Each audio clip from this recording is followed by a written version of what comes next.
Okay, just here to look at a few leaks. This will be one of them right here.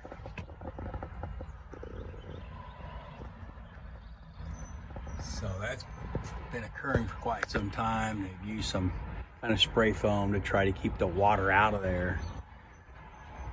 And it's been leaking for a long time. So let's see what we're going to find out there.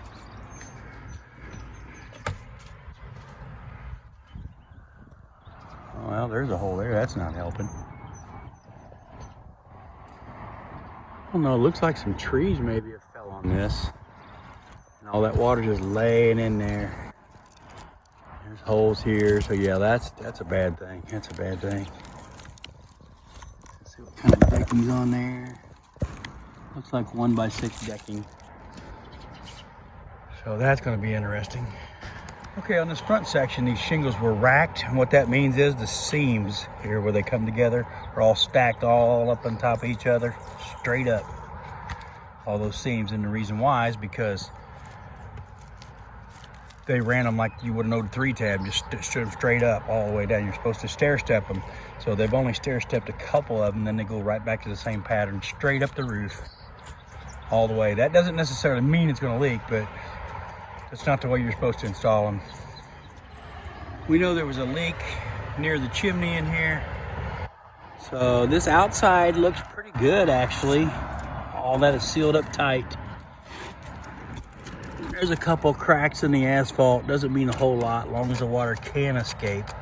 Can't see that bottom piece of step flashing there to see if it's out over the pan or not. And we have a hole here too. That water will leak right in that nail hole.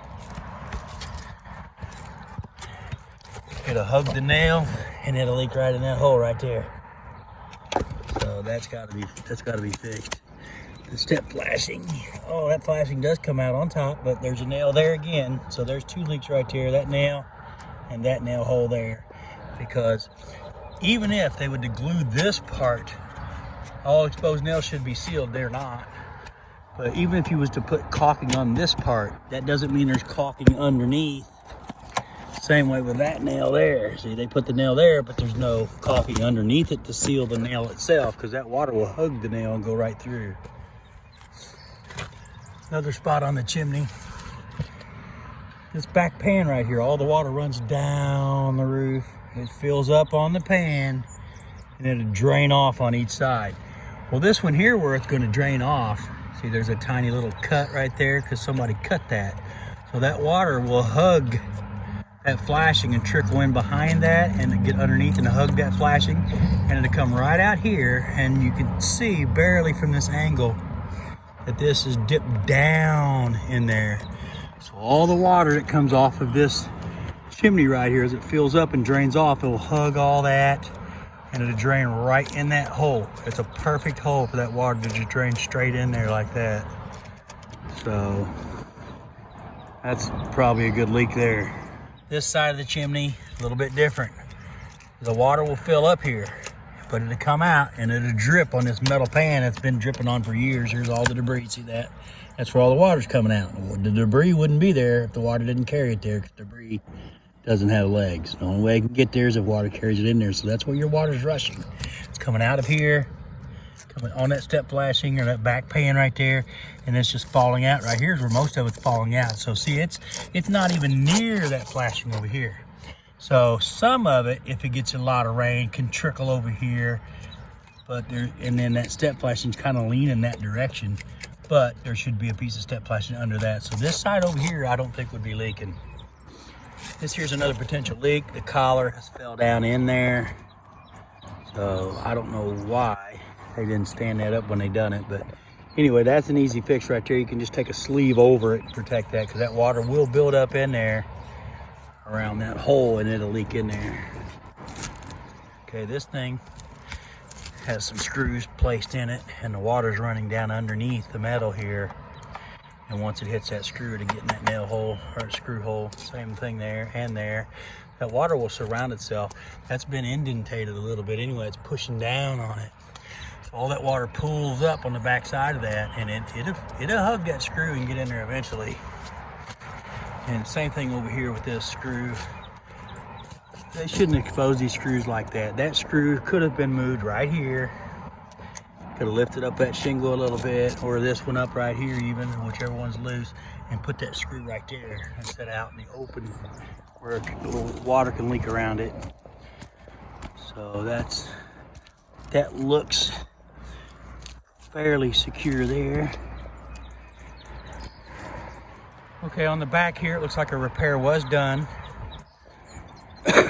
That's kind of bad because the insurance company will always give you a repair now because you lived with one once, so they'll make you get one every time. But it's never sealed correctly. Oh, they just, what the heck? Yeah, they didn't nail that shingle down right.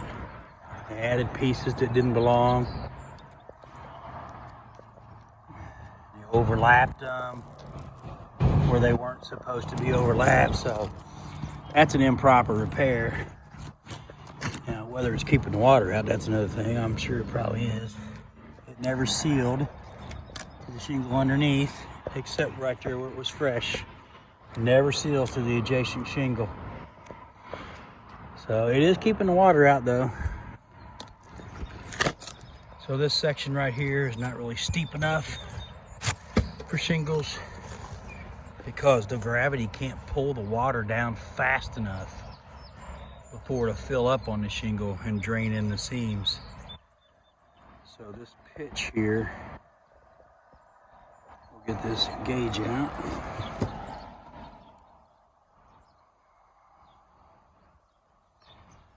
And that pitch is going to be,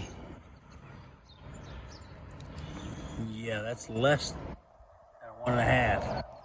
And if I slide it out to there, probably edge of that shingle, yeah, it's a 112 pitch.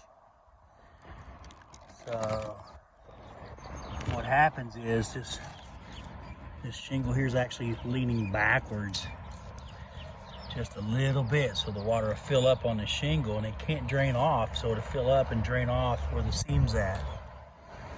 So let's see if we can find some seams where the water's been filling up and draining in. Looks like here's a good example here. So you can see that spot there, how it's sticking up more than the other. Okay, so that water will get in that pocket, and because the top of this shingle is laying down as well, all it's got to do is drain over to the first seam, which is here.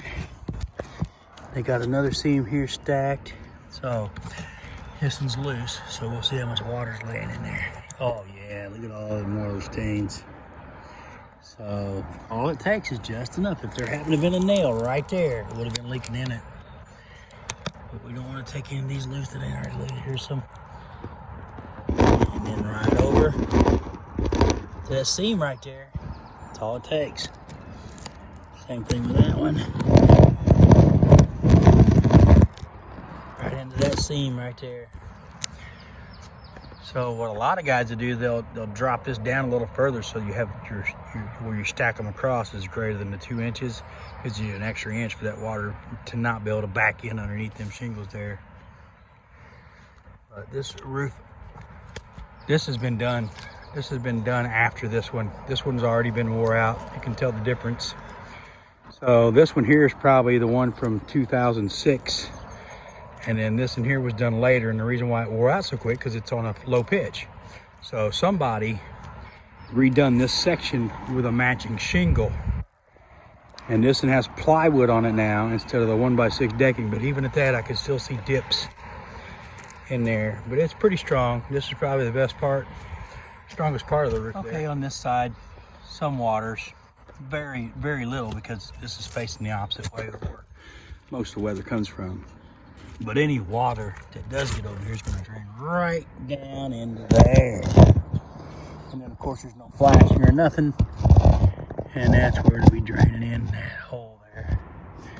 And probably rotting out some of that there anyway.